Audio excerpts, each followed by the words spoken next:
Welcome to another episode of Touring the AFC South. I am your host, Mike Patton, and on this episode, I have someone that has a very distinguished in terms of background, in terms of looking at players and understanding players and evaluating players. That would be former NFL GM Ran Carthon. What's going on, man? What's up, champ? Man, I appreciate you having me, man. I was enjoying the intro to the show, and then I saw your picture pop up. You got the big cheese grin going. I was like, man, I wonder if I'm gonna get him to smile like that while I'm on the show. Well, I laugh a lot anyway, so hey, we gonna probably get there. But yeah, man, appreciate you coming on the show, giving us your expertise on the ins and outs of the draft and different things that maybe the average fan or the average person does not understand. So that's kind of my thinking in terms of bringing you on the show to kind of give not only the normal things that maybe some other people may catch, but those things that people may just miss in terms of looking at players, evaluating players, and seeing players. Yeah, man. I mean, that's what I'm here for. That's what I do all day, sitting here in my office, and whether that's getting up, I can't help it. My body automatically wakes up at 4 o'clock in the morning every morning anyway, and it's hit or miss on whether I could go back to sleep or not. Then most mornings I just come over here. I lay in the bed for a little bit because I don't want to disturb my wife. But most mornings I come over here and just start watching film. I have no hobbies, you know what I mean, other than hanging out with family and friends. That's all I really do. And so if I'm not doing that, I'm in here in the office, either watching film on players that are, in this year's draft class or in free agency, or believe it or not, I'm watching flag football with my daughter, girls flag football. My daughter's a high school senior and plays for Ravenwood High School, and she's on their girls flag football team. So we break down film of the opponents and help get her ready for the game. So like I said, I don't have any hobbies. Watching film is what I do. All right, man. I'm gonna have to get you on the show though, man. Paradise, man. I don't know if you heard about that one, but I'm gonna get you I on that one. am But we'll watching talk about it later. Paradise. I am watching Paradise. Okay. So I am on season 2. I think I'm in the Okay. middle of episode 3 right now. And so I'm Oh I'm yeah, on the it gets better. episode Oh, it where gets better. I'm on. Are you that far? Oh, I watched the whole second season. Okay, so I'm on the episode where Sinatra. I think Sinatra's just got out of the hospital, and I think she's figuring out what happened. And so they just killed the I guess the new president, and then they're framing the Hmm. the other former agent. So that was the last episode. I remember I at least watch 1.5 episodes before I go to bed every night. Gotcha, man. Yeah. I thoroughly enjoy it. That's probably the best series on TV. But we did come here to talk about paradise. We did come here to talk about a different type of paradise, which is NFL football. And of course, we got NFL draft questions for sure. I got plenty of those because, of course, I like checking out everything, seeing where different players are, all those different things I love doing. But I had a question that not many people I don't think I've had many people ask this question. The big board, every team has their big board and they have their certain type of players and things like that. I want to know what all goes into a team creating a big board. I want to know from a GM perspective. So I'll tell you this: we don't really look at it as a quote unquote big board, right? You have your what we call your Mhm. front board, which is all your draftable players.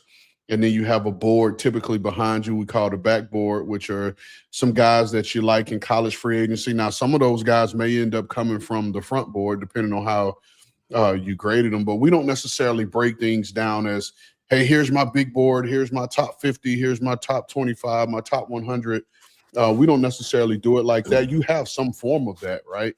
But typically, if you look at building a board, and you can imagine most boards will have the grade, whatever your grading system is, down the left-hand column, going from top to bottom, and then your position groups will go from left to right, all the way across Mhm. from, depending on if you value the defense first, all the way through the kicker, punter, whatever, right? And so if you think about it, you'll go down the line. So let's just say I'm seeing it visually now. Quarterback will be the first position. And then you just start with your quarterbacks and you're just going down and you're doing your evaluation and you're just placing one above the other, one below, however you're doing, you're ranking them within the position, but then you're going to rank them all in, down by every position. And then, so once you got that rank going, then you rank horizontally, right? If that makes sense. Because what you're doing is now you're creating the visual of your board on which players you have higher based on their grade.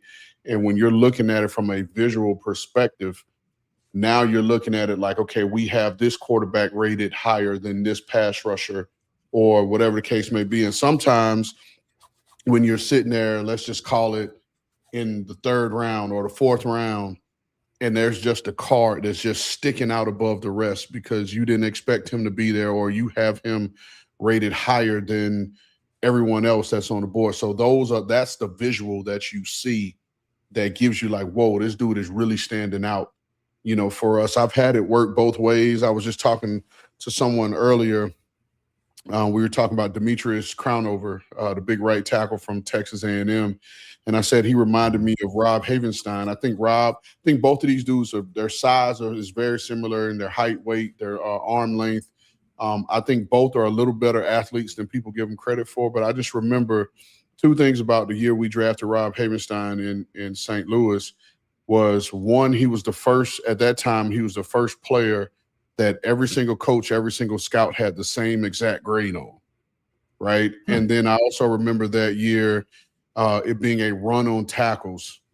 And we had him, he was up there as our next best tackle. And it was a situation where we're sitting there like, well, if we try to wait another round to get him, he's not going to be available to us, right? And so at the time we took him, I don't remember what the number was. Maybe it was in the 50s. For some people that was a little high. But then if you're looking at our board and he's really standing out amongst the rest of the tackles that were below him, it's like, okay, what's the risk or reward of this pick? And so we went ahead and pulled it.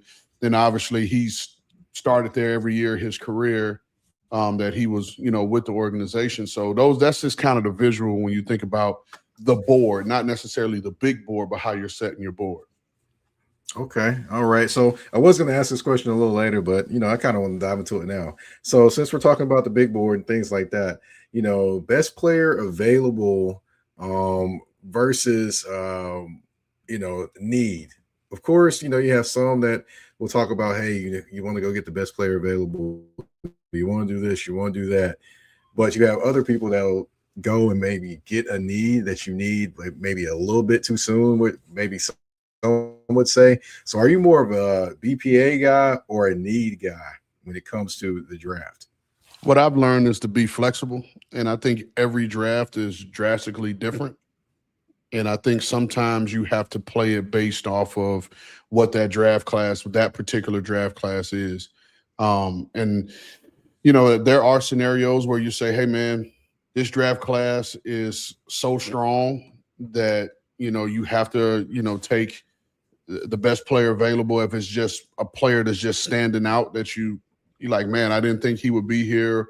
And, in the perfect world, the best player available would be at the position of need, right? That's the perfect world, but that rarely happens in most cases, depending on where you're picking. But I think you just take them draft by draft. If you look at last year's draft class, and let's talk about the quarterbacks, and no matter how you had them ranked, everyone had, let's just call it 2 quarterbacks, since only 2 went in the first round. Let's say they had 2 first-round quarterbacks. And what was everyone saying? Oh, well, we'll wait till next year's draft class because that class is going to be so deep.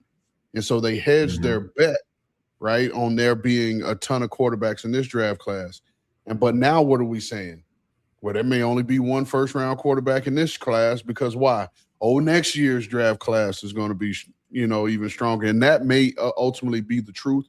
But the thing is would you rather have taken a quarterback that you believed in, last year, or were you going to try to hedge your bet and wait for this year, which now you're going to have to punt and, go for another year? Like if you're the Jets, right, and you're sitting there and you knew towards the back half of the season that is you and the Raiders jockeying for number one, number two.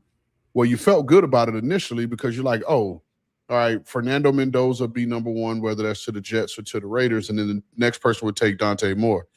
Well, when Dante Moore decided to go back to school, then now you're the Jets, and now you're stuck because you're like, man, who is next?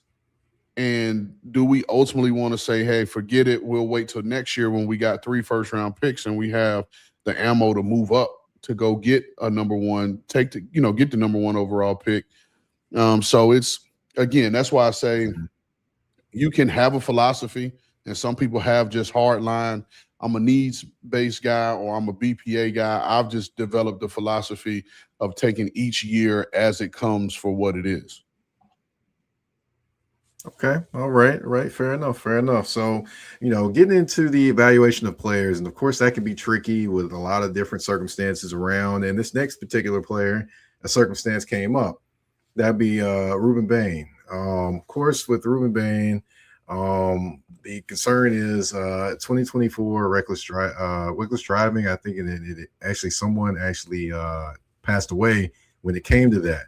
So when these situations pop up and things like that, how, from a GM perspective, how do you kind of handle those or address those issues when it comes to a player in a particular issue that happened off the field? Well, I'll say this. The Ruben Bain situation didn't pop up, right? There were rumblings about it, let's call it back in September or October, that this incident occurred. And you have to understand this incident occurred in 2024. So we're coming up on 2 years, this incident having occurred in almost 2 years ago. So teams, a select few scouts had it in the fall.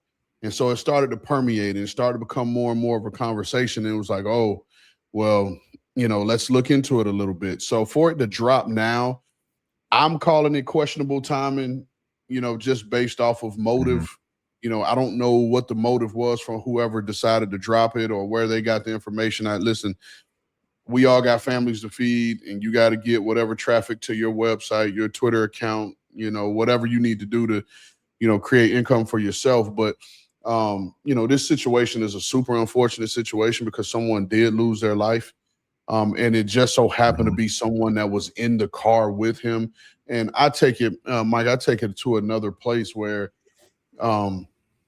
these things come out and we don't know what Ruben Bain has had to go through to get himself in a good place. We don't know how he processed this information, right? Understanding that you were the reason why someone lost their life, but we're putting these things out at a time where this is a time in this young man's life where he's looking to change the dynamic of the Bain family forever, hopefully.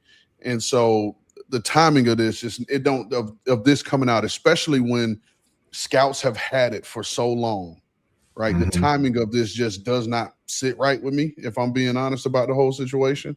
And I feel some type of way about it. Now, that's just my personal opinion. Again, because it stirs the hornet's nest. And I'm not saying that, the young lady who lost her life, her family is over it. Definitely would never say that, right? Because you can't replace that life. But it stirs it back up. And now you're making this national news, and now you're opening a wound that these people are trying to heal from. And it's the young lady who lost her life, as her family is trying to heal. It's Ruben Bain and his family that are trying to heal. And now, because we're, in the information age, this stuff comes up, and so it's something to deal with. But to answer your question, this particular incident isn't something that's new to NFL front offices. It was something that he was cleared of legally. Now, I don't know from a civil standpoint what's to come with that. So from that standpoint, if I'm a team, we're going to do a little bit more digging. Hey, where, and that's whether we're bringing Ruben in for a 30 visit or if it's a phone call with him and his representation, his attorneys, whoever the case may be. Hey, listen, where are we with the civil? Is this something that's it's done, it's cut and dry, that we don't have to deal with? Now, again, luckily the Atlanta Falcons, they don't have a first round pick, right? So it will be a situation where the young lady, I believe, was from Georgia. And so if I'm the Atlanta Falcons, I'm looking into it a little bit more. because now you're bringing this kid to the state of Georgia where this girl's family is from. It's like, okay, is this going to be an issue if Ruben Baines just out in the city doing whatever? These are all things that I would think about. But then, if there's a player that has a character concerns, I have my hard line stances in terms of, if a player's, violated these couple things that I have that are non-negotiables for me, then I don't care how good you are or how great your tape is. It's just certain things I can't deal with. Now, the other stuff I said, again, we can have the conversation. I've gone and sat down on, and this is as a scout, this is as a GM. I've gone and sat on a mother's couch and in the pre-draft process and say, hey, how do we reach your baby? How do we how can we work together, right? With mom, dad, grandfather, grandmother, brother, sister, whoever. How can we work together, our organization and your family, to maximize his ability? And so again, those are areas where it's the human approach to it now, where you're getting to know these people, getting to know the people around them, getting to know who they surround themselves with. And then I think you can really judge, right, what environment they come from, and if it's a person that you could trust and invest millions of dollars into. Right. And I definitely think it's very, very unfortunate that this news come out, and the family, for what it's worth, came out and said that they don't hold anything against Ruben and they wish him well and things like that too. But it was wild to me that it came out at this point in time. But then again, things tend to come out at this point in time around the draft, around certain players. 100%. But that's why I question all of it. And I don't even know who dropped it. I just know someone sent it to me. And I'm not, again, I don't know, whoever put it out. I'm just the motive behind it. Other than to get some clicks and some likes and some traffic to, your platform. Again, not knocking anybody, because we all have bills to pay and families to feed. I get that part of it, but there's just certain things from a moral standpoint for me where I'm like, hey, you know what? I'm not touching that. Like, yeah, I recognize that this is a real thing and it could drive a lot of traffic.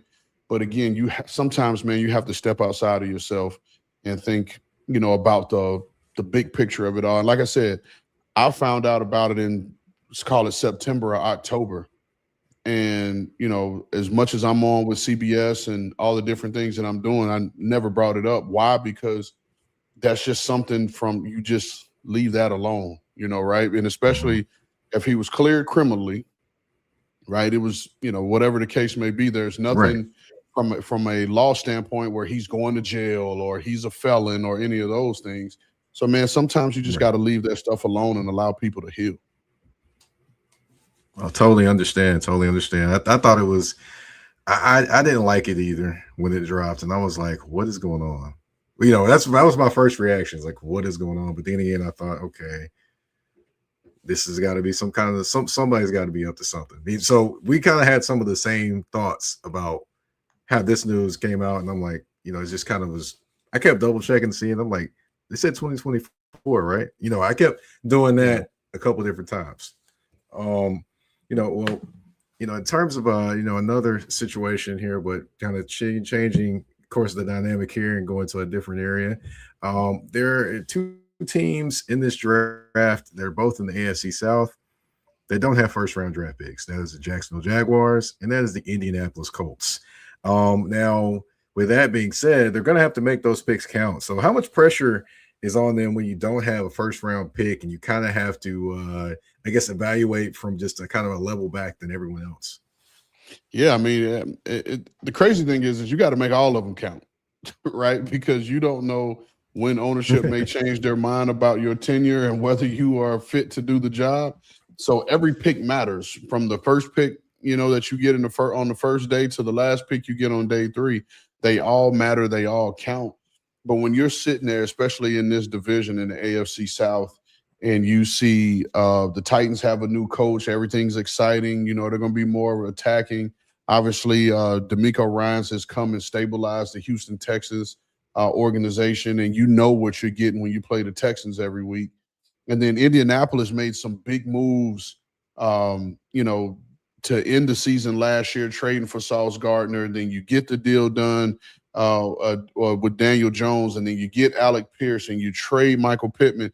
It's a lot of things going on there that they're rounding out this roster to make this a championship roster. And then you have Jacksonville Jaguars. The Jacksonville Jaguars might be the most exciting team in this division with the way Liam Cohen has stepped in, and finally we're starting to see Trevor Lawrence play like the player we thought he would be when he was drafted first overall. So people look down on the AFC South, but I think this is a competitive division. I think this division is going to be up for grabs. But when you're sitting there and you know a lot of these teams are stockpiling picks, you're watching, because the first thing you have to do is you have to win your division. And so as you're building your football team, you're building your football team to compete within your division, because that is the most important thing. But I look at someone like James Gladstone, who I worked with at the Rams when he first came in, and his philosophy, obviously he traded up from 5 to 2 to get Travis Hunter and take Travis Hunter, which cost them their first round pick this year. But if you look at his model and where he was learned under Les Snead, is typically at the Rams with Sean McVay, Les and Sean have only had one first round pick, and that was Jared Verse. Every other time they've spent those first round picks on known commodities, known players that produced at a very high level, which if you look at what they did, instead of hoping and wishing that a corner is going to be available to you at 13 or at 29, I believe the pick is, they went out and traded that pick and got an all-pro player in Trent McDuffie. So I say that to say this could become the motto for the Jacksonville Jaguars moving forward, of not having a pick in the first round. So for all the folks in the AFC South, just keep your eyes on that, because that could become the model for them. And then if you're Chris Ballard, I think Ballard's going into maybe his 10th year as the GM of the Indianapolis Colts. I know a lot of people are looking, saying, hey, what's going on over there? I don't know if they've even won the division yet in Ballard's tenure. But I think the thing is now you have a team that can compete. Last year, unfortunately, Daniel Jones and the Achilles happened, and he wasn't able to finish because they were rolling. They were rolling as a team, clicking on all cylinders. I would have loved to see them finish, to see how that would have gone, to see where they ultimately would have been placed in the terms of the conference and where they would have ranked. But again, this is going to be a competitive division. Every pick's going to count.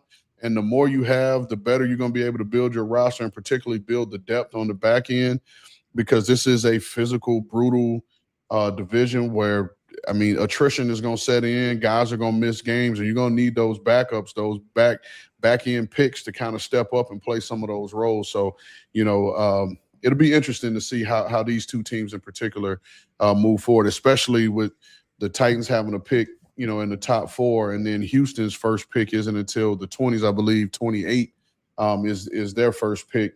So it'll be interesting to see how it all shakes out. Definitely will be. Now you talked about the Colts, and just going to throw some comments up. Of course, we got Corey coming through. Corey Jackson, ran the man. All right, and of course, Duval Dive coming through this Jacksonville show. My guy Kyle Nash and Travis D. Holmes said Indy is moving like they believe they're a Super Bowl window, but could easily be in a spot where they have to blow it all up in the year with GM and head coach. So, yeah. With that being said, I do have a question there with that team. You look at them and you look at all the things they've done. Yeah. It's interesting. It's interesting because I'm like, on one hand, they could be there, on the other hand, they could not be there. Yeah.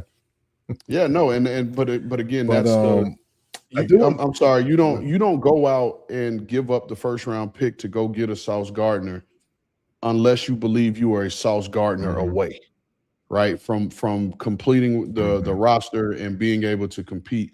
Now, with the way they were built last year, I thought they had the formula, right? You had a very strong run game. You had an opportunistic defense that was playing really well. Now they have a lot of spurts where they were without Buckner for a little while, then they trade for Sauce Gardner, and then he goes down for some time. And then, like I said, unfortunately, the injury happened to Daniel Jones, but they had the formula leaning heavily on that run game, using play action pass, putting Daniel Jones in those situations where he could complete high percentage passes. And then you had Alec Pierce taking the top off, being able to hit those downfield explosives. I mean, he averaged 20 yards a catch last year, which is unheard of, in the league. And then you had Josh Downs underneath that can probably separate and win a high percent of the chances underneath to extend the drive. And then you have Tyler Warren, who I love his game. He's a complete tight end that can create mismatches for you. And then you had JT, who was by midseason, he was the front runner for MVP, leading the league in rushing. And then you lose your quarterback and everything went downhill from there. So, again, I agree with the comment just in terms of this could be the make it or break it year for the upper level guys over in Indy, right? Because this is Ballard's 10th year.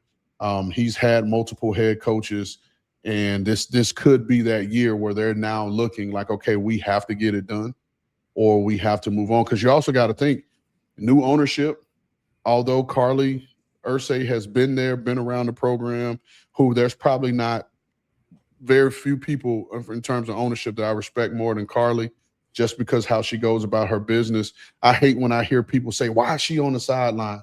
Why does she have the clipboard? Guess what? She owns the team. She can do whatever the hell she wants to do, right? But she's taking a vested interest into what's going on and learning what's going on. So when she meets with the head coach and the GM, whether Sunday night or Monday afternoon sometime, you can't BS her. She's on the headset, she hears and she knows. And so, again, we don't know where she stands with everything because now she may want to put her imprint on the team, after taking over for her dad, the boss man. So, yeah, man, like I said, the AFC South is a little more exciting than I think people give it credit for. Right. Of course, talking about an exciting player, I got to talk about Carnell Tate, man. I mean, to be honest, I loved watching the explosiveness when he played at Ohio State. But of course, when it came to the NFL draft and the NFL Combine specifically, people were hung up on his 40 time. Oh, he didn't run this. He didn't run that. He didn't do this. He didn't do that. And I'm like, okay, I totally get it. But did you watch his tape?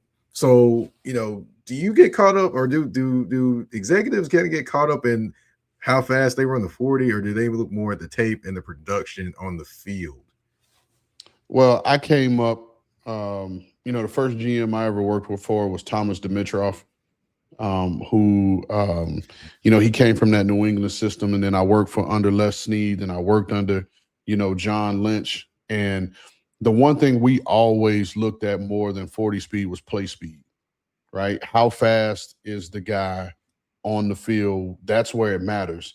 And I always equate, and this is the analogy I always use. Mike, if you and I were out grabbing a beer somewhere and you say, hey, man, come by my house. We're going to go by my house after this.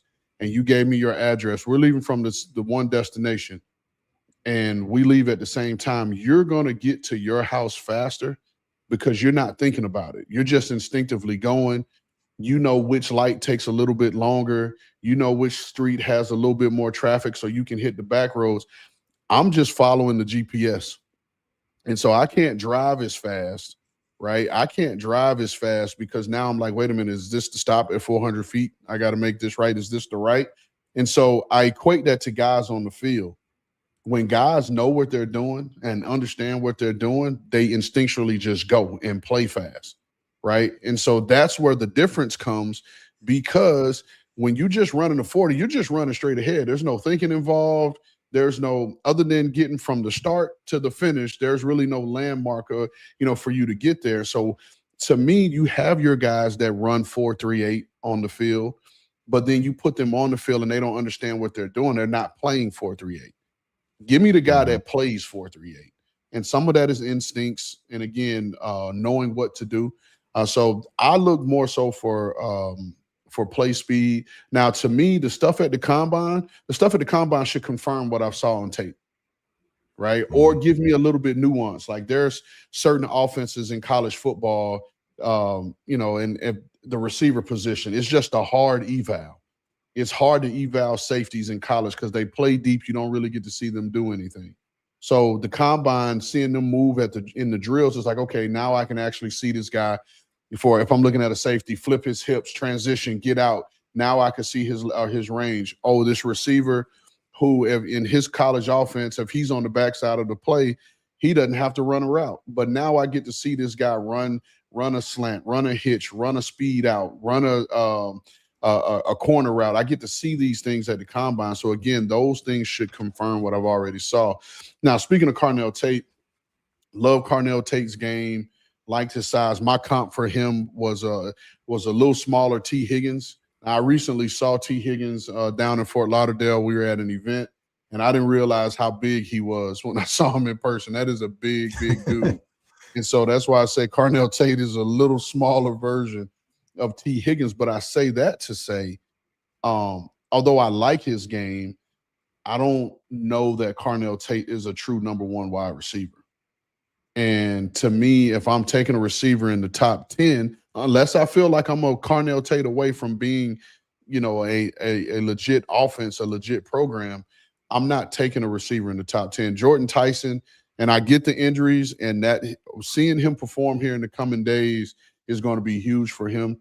And I don't think you discount the injuries, but from this last, started watching guys 2 weeks after last year's draft, Jordan Tyson has been my number one receiver. There was a point in the fall I was going back and forth between him and Carnell Tate, but where I ultimately settled on with Jordan Tyson was I saw Jordan Tyson perform as a number one wide receiver, right? And whether it was outside, whether it was in the slot, you knew at crucial moments for Arizona State, they were going to Jordan Tyson, and he got open. Now, again, no fault to Carnell Tate, but he's played with a ton of great players at Ohio State. And even through all those players that he played with, they all played as a group themselves, right? So Marvin Harrison Jr. had to play with JSN, but you could still see, and they established themselves as the guy. Whereas Carnell Tate, he was the Robin to J.J. Smith's Batman. You know what I'm saying? So for me, we've never had to see Carnell Tate perform as the number one wide receiver, where I've seen Jordan Tyson perform as a number one wide receiver. Got you. Now, of course, that kind of leads me into my next thing. Jermon McCoy, who I honestly think if he'd have been healthy, he'd have been the number one cornerback in this draft. Unfortunately, he wasn't healthy all year. He didn't play, and now there's a lot of questions about him. I still think he's the best corner in the draft. That's just me, but or the most complete corner in the draft, I should say. But it is what it is, and he's dealing with injuries. Of course, Jordan Tyson, you talked about him and his injuries. So do those kind of deter you some from him? I mean, Jordan Tyson's missed maybe 34% of his college games due to injuries. Does that kind of deter you if you're, looking at somebody to bring into your organization to make a difference? Yeah, absolutely, because the medical is a part of the evaluation. When that's the piece we don't talk about a lot and does not get talked about in the media as much. Everyone knows background. This guy has a checkered past or whatever, however you want to label it, and obviously the tape. But one of the biggest meetings we have during this time of year is the medical meeting, because at the combine, your team doctors are able to get their hands on all these guys. You have MRIs, you have CAT scans. And so you have the projection of, hey man, this guy's knee is already bone on bone. We may get 3 years out of him, but we're going to have to manage him to get him to that point. So these meetings with the medical are just as important as the eval portion of it, and getting the player right. So yeah, that's why I said with Jordan Tyson, I understand the injury concern. And so to me, I don't discount the talent, right? I know what the talent is. I want to make sure we have the talent right. Then now from a valuation standpoint, and not an eval, but a valuation. How are we, if you're looking at it like a stock, where's this stock value? It's a great stock, but where's the price to buy this stock, right? Where it makes sense for you. And so that's where the medical piece comes in. I agree with you 100%. Of all the corners that's in this draft class, I think Jermon McCoy's 2024 tape was the hottest tape on the market. You love the way he played. And the ACL injury was what it was. I would have liked to see him perform at the combine.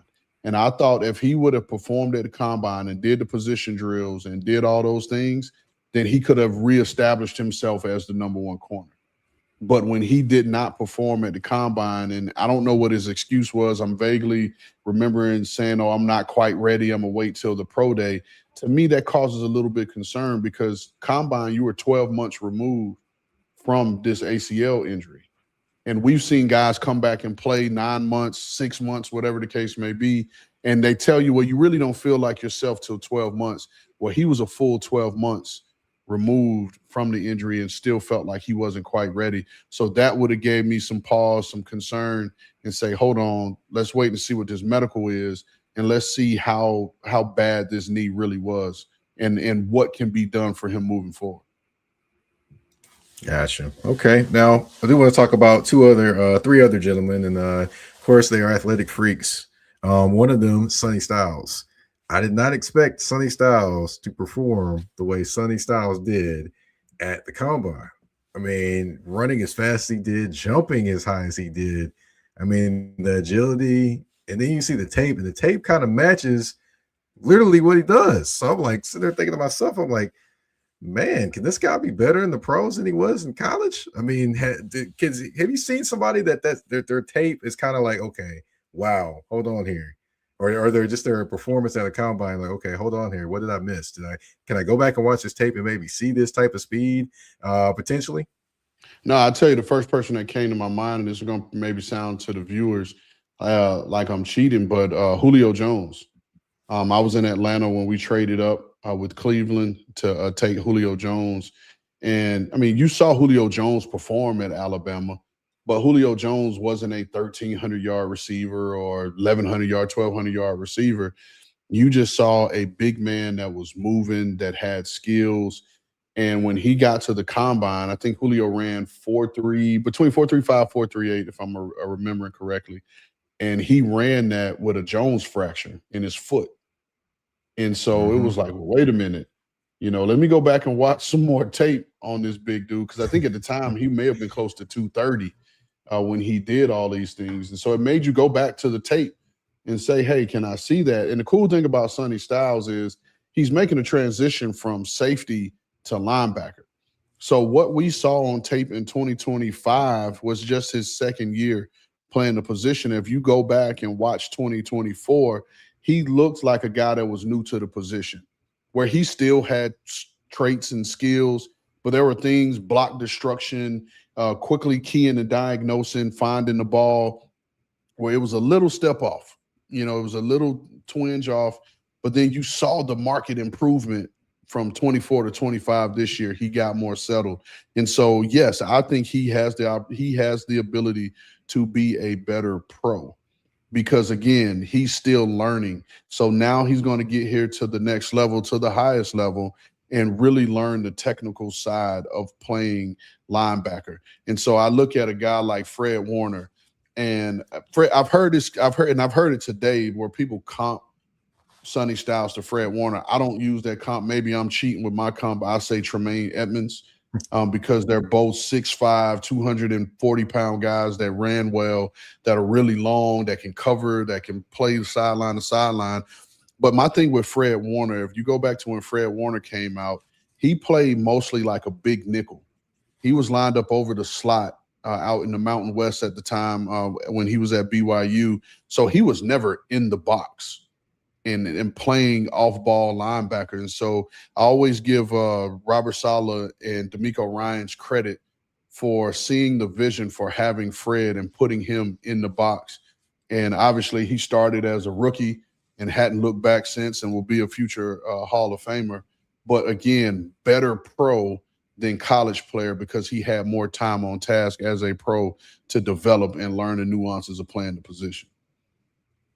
Yeah, well, definitely Sonny Styles is a guy that people are definitely going to be looking out for. But, somebody was looking out for what's in their background, too.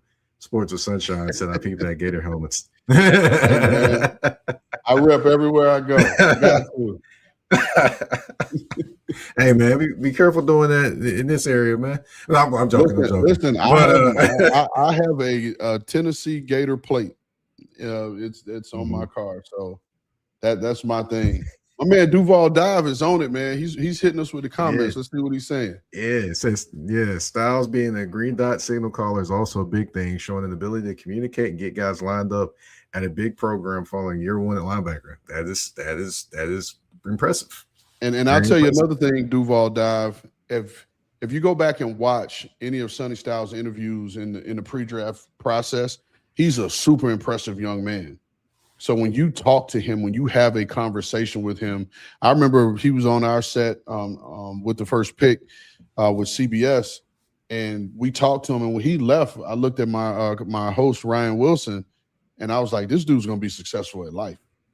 Like he just had that he carried himself like a CEO, which is what you want your leader, whether it's your offensive leader or your defensive leader, how you want them to carry yourself. And I think he has that demeanor about him. Definitely. Yeah, I've got to say, I'm just like, man, he's just very impressive. He's very, very impressive, no matter whether it's on the field, off the field, anything at all. But I do have one other question for you, a quick one. Arvell Reese or David Bailey? I know you like a particular gentleman that's mentioned here, but which one would you think is probably going to be the more standout guy in being rookie? More standout guy. Now here, look, I'm gonna just give it to you. I have Arvell Reese as the number one rated off-ball linebacker. Is for me, and the reason why I say that Arvell Reese, he played less than 100 snaps on the edge last year, right? And so for him saying that he's a full-time edge guy, that is a projection. And so, and I've been saying this, so the people that have heard me say it a million times, I'm sorry. I'm just speaking my truth, and this is how you know I believe it, because I've said it a million times. Everyone's comparing Arvell Reese to Michael Parsons, right? And then we compared Abdul Carter to Michael Parsons last year. So for me, because I watched all three of them coming out, I think Arvell Reese is a better off-ball linebacker than Michael Parsons was coming out and a better off-ball linebacker than Abdul Carter. But if I'm judging them as pass rushers, then Arvell Reese is third in that group. And, people may say, and listen to what I said in terms of Arvell Reese only playing 97 snaps on the edge. Michael Parsons had less than that coming out. But there are certain, we had this saying we would always say, blue is blue, right? So blue is a blue chip player, one of the highest grade, or a trait, a high level trait, a blue chip trait. When you see blue, you know blue. You don't have to question, is it blue? Is it red? You don't question that. Blue is blue. That stands out from the moment you turn on the tape. And me watching Michael Parsons, and I'm seeing it, but I can't remember what game it was. I saw him with his hand in the dirt, and he rushed off the edge. And I have my notebook right here in front of me, not the one I wrote with Michael Parsons, and I'm taking notes. And I actually typed it in my report. And I said, probably the best thing he does is go forward, right? Because him playing off the ball to me, because he was fast and he was explosive, he was able to run things down sideline to sideline. However, I didn't see an instinctive guy to be able to read the triangle, quickly process, key diagnose, and hit it and get it. Whereas, with Arvell Reese, and I think he's a little more instinctive off the ball. I think there is some recognition stuff there with him as well. But I just think he is a better off-ball linebacker. I thought he was more like physical and, urgent playing downhill. And listen, I get it. I asked him the question, and I saw the clip. Someone sent it to me, his Hey Rookie show, and a clip of it was me asking him, where do you want to play? And he said on our show I want to play outside linebacker. Particularly if I'm in a 3-4, I want to play outside linebacker. Well, as a businessman, that is the right choice, because they're playing outside linebackers. They're paying them $40 million. And these inside linebackers is, a little bit further down. So I get that point. But I think his best position right now is off-ball linebacker. And whereas David Bailey, I think, is a more polished pass rusher who has more tools in his bag, has a better understanding of how to set up pass rushes. And I don't think David Bailey's a throwaway defending the run either. And so to me, if you're looking for, you need a player that's going to step in, play right now, be able to rush the passer and get there, I think it's David Bailey. But if you're looking for that athlete with tremendous upside that can do a lot for a defense, I think it's Arvell Reese. Now, we also have to keep in mind, like we were just talking about with Sonny Styles, he's only played linebacker 2 years. This was Arvell Reese's first year as a full-time starter, right? So his trajectory is still here. But again, it goes back to that conversation that everyone's having about positional value. It makes everyone feel better by taking Arvell Reese in the top 5, saying that he's going to be an edge defender. That makes everyone feel better because everyone gets stuck on this positional value. I don't get stuck on it. Is he a good football player? Is he going to take our program to the next level? And does he have elite level talent? Like, I wouldn't have a problem taking Caleb Downs in the top 5. Some people will. Why? Because he's a safety. Well, guess what? In 3-4 years, if Caleb Downs is balling, guess where you're going to have to pay him? You're going to have to pay him like a top 5 safety, right? Mm-hmm. So it's like you're either going to pay for it with a draft pick or you're going to pay for it in free agency if you have to try to go out and sign a guy like that. So to me, that positional value stuff kind of goes out of the window for me. I hear you there. I do have a few other questions for you, kind of from free agency, kind of diving over into that avenue. Of course, do you have any standout signings that you're like, man, that was a good signing? Or my most favorite signing of this whole process was Tyler Linderbaum to the Raiders. That was my most favorite signing, and I'll tell you why. Is because they knew where they're going, right, with the first overall pick and a young quarterback. Having a veteran center in any offensive system now takes a lot off the plate of a young quarterback. Now, they ultimately signed Kirk Cousins, and hey, listen, don't be surprised if Kirk Cousins isn't the week 1 starter. Unless Fernando Mendoza comes and blows it out of the water, the plan is to put him in a position where he can succeed, right? And so there's a rhyme and a reason why they go and get Kirk Cousins. But to me, Tyler Linderbaum, even if you put Fernando Mendoza back there, Fernando now does not have to think about making the protection calls and checks. He doesn't have to worry about new micing and identifying the mic, identifying number 4. He doesn't have to make those designations anymore. He can just line up, and especially in the Clint Kubiak system, he's going to be responsible for killing plays, right? If you see guys, particularly in that offense, if you see them get to the line and they look to the side, and they're saying kill, which means kill the first play, we're going to the next play that was called, because he calls multiple plays in the huddle. And so that is now just based off of a look will be all that's on his plate, which now allows him to play faster and eliminate the thinking for. So to me, that Tyler Linderbaum signing by the Raiders was my most favorite signing.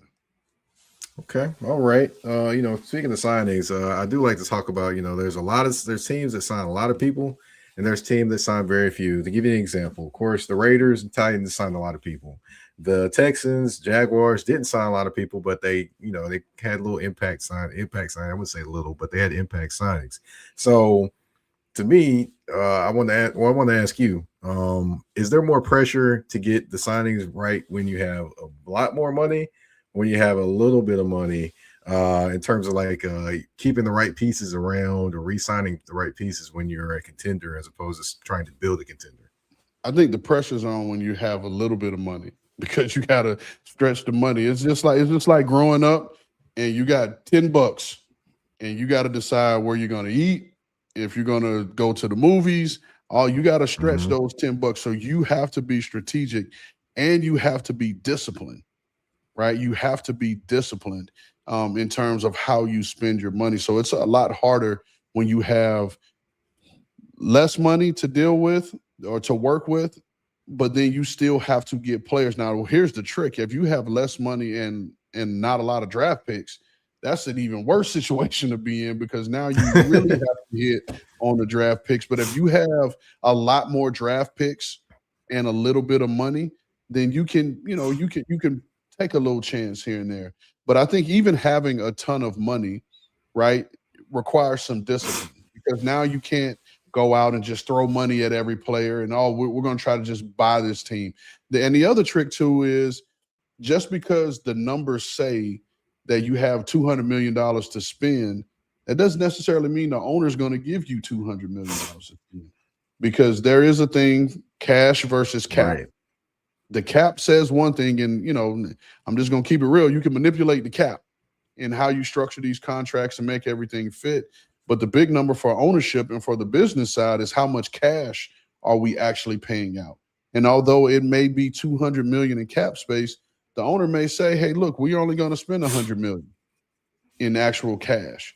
And so to some teams, you got to work within those parameters. So again, it's the disciplined approach, and you got to be able to ignore the noise, right? Because everyone on their platforms and everyone in the comments are, what are we doing? We're not jumping out. We're not signing. We're not doing this. We're not doing anything. In most cases, trust me, teams are working on signing people, right? It's just you didn't jump out with the first signing and first player. Oh, his player's going to the Steelers. You didn't make that wave. But trust me, people are behind the scenes working. They're not just sitting in the office playing solitaire, just waiting to see what happens. You're on the phone, you're trying to make things happen. But again, it's a disciplined approach. And for the fans, you just don't know what parameters ownership has given, the GM in terms of being able to sign players and how much cash they're actually going to be able to work with. That's right. That's right. It's always good to it's always easy to see everything from outside looking in. From looking inside out, it's a totally different picture.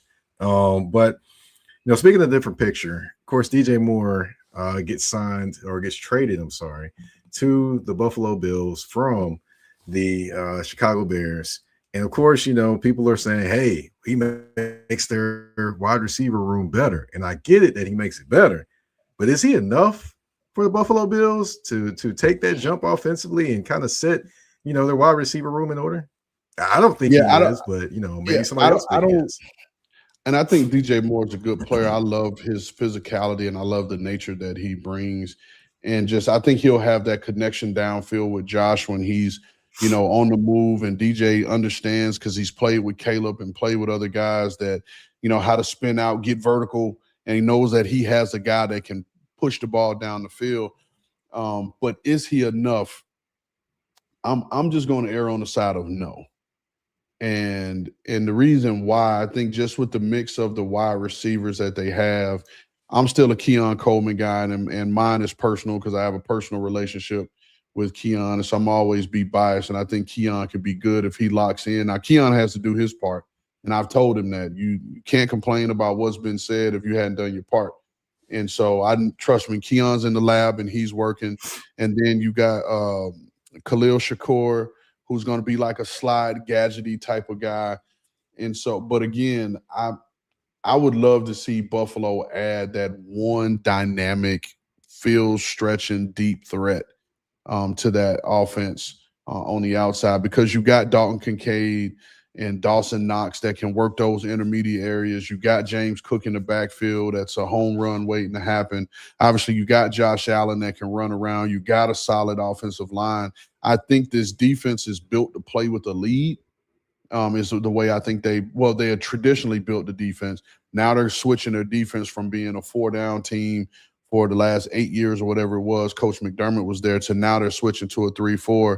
So it's going to be a little bit of a difference now structurally in the type of guy that they bring in. Now, most teams play 65 to 70% nickel anyway, so you're going to end up in 4 down. But again, I think this team is built to play with a lead. I just would like to see them go get that one vertical field stretching guy that can just open up. That's why I would have loved for them to get Rashid Shaheed at the deadline. I thought he could have been a difference maker, and not that Rashid Shaheed is an elite number 1 wide receiver, but I think he has that elite trait of being able to stretch the field. I thought they would, go after Alec Pierce to try to get something done. Again, another elite field stretcher that I think would really open up this offense. Oh yeah, definitely. I will say this though. I did see the Joshua Palmer signing, and I thought maybe he'd work out there better, but unfortunately it just didn't work out. I saw the different flashes when he's with the Chargers, and I thought he might work out better there, but unfortunately he just disappeared too. Now I do have a question about Lamar Jackson though. Of course, they didn't really add anything in the wide receiver room. They went to the safety spot, did a few things there, but do you think they did enough this offseason to kind of be like, okay, cool, we're ready to make this run? Or do you think they're kind of like, okay, pinning more on Lamar Jackson maybe to make more plays? Yeah, I just think the way this team is built, this is definitely a win now. And I've had this argument with people in the last couple of weeks. I think this is it for the Ravens in their window, right? I think this team is built for 2026 in win now mode. And I think if they don't win it now, then you may have to blow it up. And when I say blow it up, I'm not talking about firing the head coach, firing the GM. I'm just saying reset the roster because this is an older team and they have a bunch of older guys on each side of the ball. And so you're not going to be able to keep all these guys forever. I think Lamar, the way his contract is structured, I don't know how much guaranteed money he has left, but I'm sure he's going to want to go back to the table here soon. We know what that's going to cost. They just redid Derek. I'm sure something is coming for Zay Flowers here in a bit. They redid Mark Andrews. We'll see where they are with Ronnie Stanley and, his injury history, being able to be in and out of the lineup. Marlon Humphreys, I feel like, has been in the league for, 18 to 20 years already, even though he hasn't. I was surprised to see how young Marlon still was. But it's a lot of older guys on that football team that I think if they don't win it this year, then they're going to have to kind of reset the way they're doing things. And particularly you have a new coach, right? So he gets to come in on the back end of a closing window. And if it doesn't work, then now he'll be able to fully put his hands and his imprint on rebuilding the team. Yeah, definitely for sure. Let's see. Oh, I did have to ask about one other team that kind of did a few things, but I still have some questions. That's Kansas City. Of course, they signed Super Bowl MVP Kenneth Walker III. They bring in safety Alohi Gilman from the Ravens. Of course, he got traded there from the Chargers last season as well. But they still seem to have a lot of holes and a lot of things going on there. What do you kind of make of them going into this season? Well, I think the number one thing is where's Mahomes going to be week one?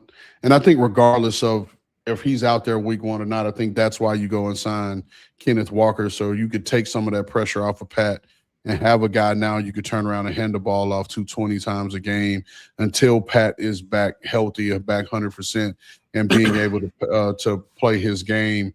But again, they're sitting at the 9th pick, right? They're sitting at the 9th pick, and you would think first of all, it would be asinine if I told you last year, the start of last year, that the Chiefs would be picking at 9 in the 2026 draft. You would have taken that bet, right? To say, no, there's no chance, right? But here they are picking at pick 9.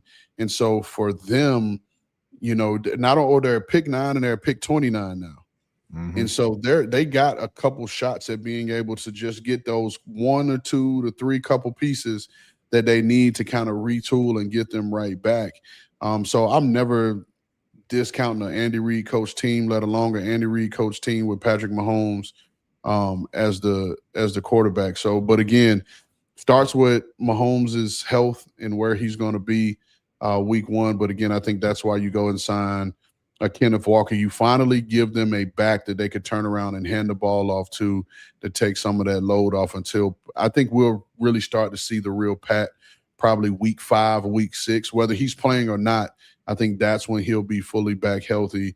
And let's just hope, Rashee Rice can stay out of trouble and keep his nose clean, because they need him on the field to be able to stretch the field, to be able to take those short passes and, turn them into explosives.